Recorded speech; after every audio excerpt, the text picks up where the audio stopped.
Kennedy, do solemnly swear.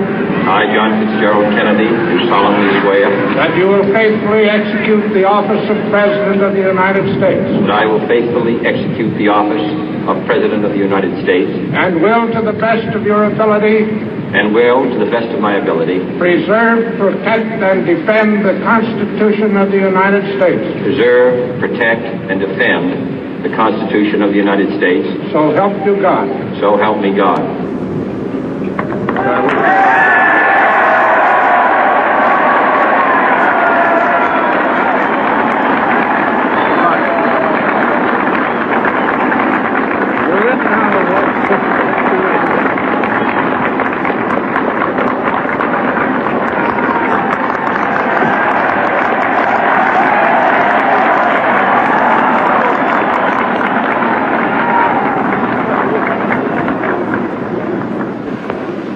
Vice President Johnson, Mr. Speaker, Mr. Chief Justice, President Eisenhower, Vice President Nixon, President Truman, Reverend clergy, fellow citizens. We observe today not a victory of party, but a celebration of freedom, symbolizing an end as well as a beginning, signifying renewal as well as change. For I have sworn before you and Almighty God the same solemn oath our forebears prescribed nearly a century and 3/4 ago.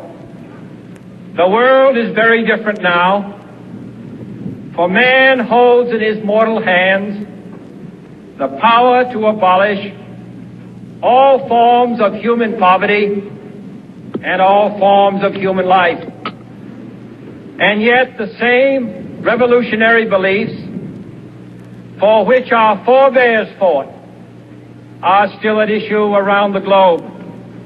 The belief that the rights of man come not from the generosity of the state, but from the hand of God. We dare not forget today that we are the heirs of that first revolution. Let the word go forth from this time and place to friend and foe alike that the torch has been passed to a new generation of Americans born in this century, tempered by war, disciplined by a hard and bitter peace, proud of our ancient heritage, and unwilling to witness or permit the slow undoing of those human rights to which this nation has always been committed and to which we are committed today at home and around the world.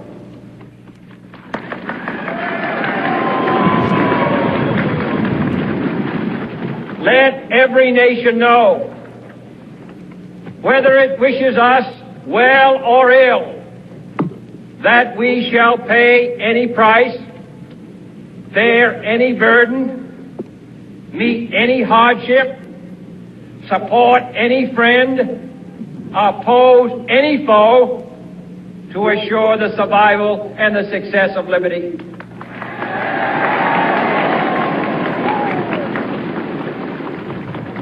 This much we pledge and more. To those old allies whose cultural and spiritual origins we share, we pledge the loyalty of faithful friends. United, there is little we cannot do in a host of cooperative ventures. Divided, there is little we can do, for we dare not meet a powerful challenge at odds and split asunder. To those new states whom we welcome to the ranks of the free, we pledge our word that one form of colonial control shall not have passed away, merely to be replaced by a far more iron tyranny. We shall not always expect to find them supporting our view, but we shall always hope to find them strongly supporting their own freedom, and to remember that in the past, those who foolishly sought power by riding the back of the tiger ended up inside.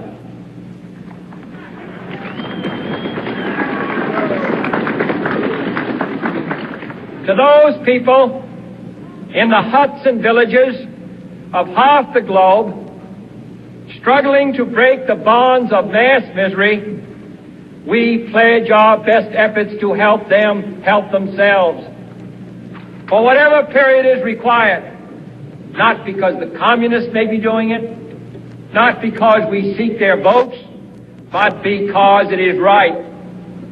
If a free society cannot help the many who are poor, it cannot save the few who are rich.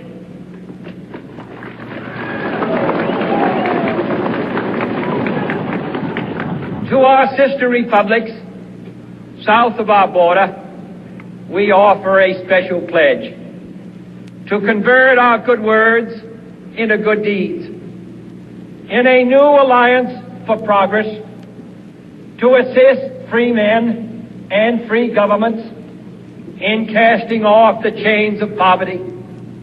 But this peaceful revolution of hope cannot become the prey of hostile powers. Let all our neighbors know that we shall join with them to oppose aggression or subversion anywhere in the Americas. And let every other power know that this hemisphere intends to remain the master of its own house.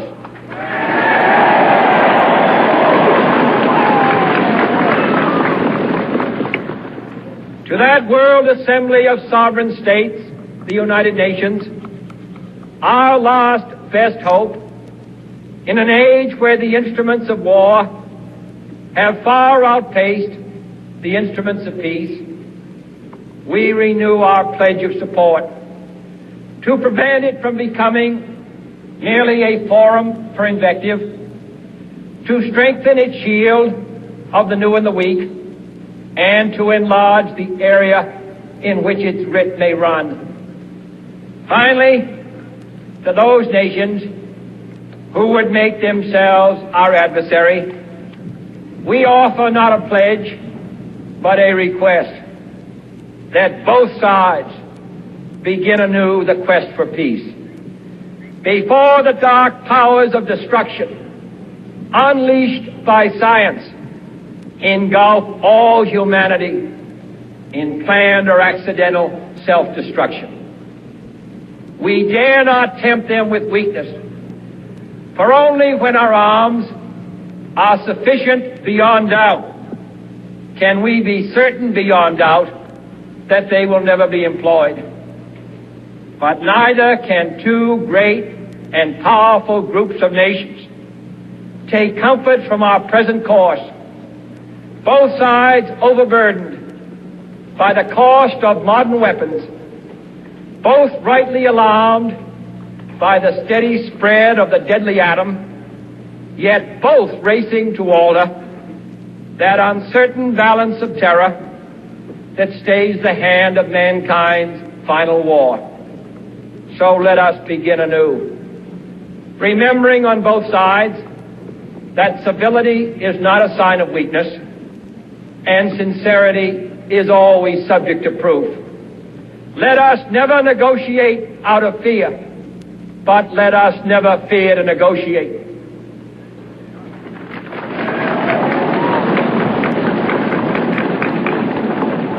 Let both sides explore what problems unite us, instead of belaboring those problems which divide us. Let both sides, for the first time, formulate serious and precise proposals for the inspection and control of arms, and bring the absolute power to destroy other nations under the absolute control of all nations.